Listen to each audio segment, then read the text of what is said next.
तैयारियों के संदर्भ में एक चर्चाएं बीच बीच में होती रही हैं। उसी संदर्भ में आज यहाँ पे हम विभिन्न विभागों के साथ चर्चा करने के लिए आए थे। अभी और कई भ्रमण होंगे, ठीक है ना, क्योंकि मेला तो मुख्य रूप से 8 को होगा, 7, 8 और 9 को होगा।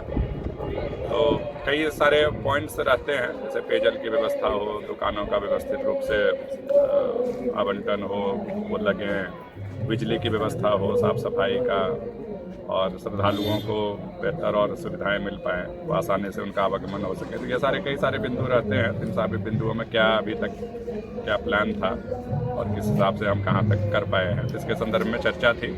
आगे और भी आते रहेंगे ताकि ये मेला से पहले ये सारी व्यवस्थाएं अच्छी तरफ से गाड़ियाँ आती हैं ज़्यादा, और विदिशा की तरफ से गाड़ियाँ ज़्यादा आती हैं। अब अभी तक यहाँ पे आने और जाने का मुख्य रूप से एक ही मार्ग था, पार्किंग स्थल से। तो इस बार ये तय किया गया कि पार्किंग स्थल जो हमारे हैं वहाँ से अशोकनगर की तरफ की जो गाड़ियाँ आएँ वो एक रोड से आएँ और दूसरे रोड से वापस जाएँ, और इसी तरह विदिशा की तरफ से भी जो गाड़ियाँ आएँ वो पार्किंग स्थल तक एक तरफ से एक रूट से आएँ, दूसरे रूट से वापस जाएँ।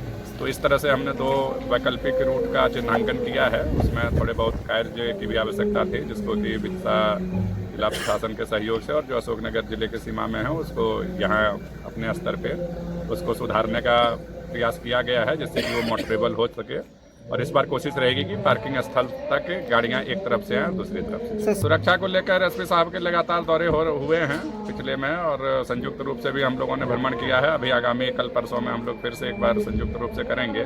तो ट्रैफिक प्लान को लेके और बाकी महिला सुरक्षा हो या भक्तजनों की सुरक्षा को लेके, एक तो लाइटिंग के इश्यूज रहते हैं कि लाइटिंग किसी डार्क जोन बन जाते हैं, तो वहाँ पे थोड़ी समस्याएं होने की संभावना रहती है। तो हमने कोशिश किया कि इस बार डार्क जोन कोई ना रहे, उसमें बिजली या जनरेटर के माध्यम से पर्याप्त व्यवस्था हो।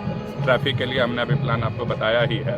अन्य जो बिंदु हैं यहाँ पे रहती है, पुलिस चौकी का यहाँ पे पूर्व में शायद स्वीकृति मिली हुई थी या मिलने वाली है, तो जो भी स्थिति है वो एसपी साहब एक बार बताएंगे। तो और बाकी जो पेट्रोलिंग टीम रहेगी ये सब रहेगी, तो ताकि श्रद्धालुओं को सुरक्षा संबंधित कोई दिक्कत ना हो, इसके लिए लगातार सभी लोग प्रयास करेंगे। आप पाथवे RCC का बनाया गया है, हमारे साहब अभी हैं यहीं पे, तो PWD के बाकी RES के भी हैं। तो संयुक्त रूप से हम इन दोनों को कहा भी कि उसका एक बार टेस्टिंग कर लें, कैपेसिटी को चेक कर लें, और इस हिसाब से बाकी सुरक्षा के भी अन्य जो वहाँ पे उपाय हैं वो भी किए गए हैं। तो उम्मीद है कि उसको एक बेहतर तरीके से तैयार किया गया है, जिससे कि सुविधा। अभी एग्जैक्ट तो कहना बहुत मुश्किल है, क्योंकि फाइनल शेड्यूल अभी किन्हीं VIP का नहीं आया है, लेकिन चूँकि माननीय मुख्यमंत्री जी आते रहे हैं ट्रेडिशनली, तो पूरी संभावना रहेगी कि माननीय मुख्यमंत्री जी यहाँ पे मेले के दिन यहाँ पे दर्शन हेतु पधारें। फाइनल शेड्यूल आएगा तो अलग से हम अवगत करेंगे।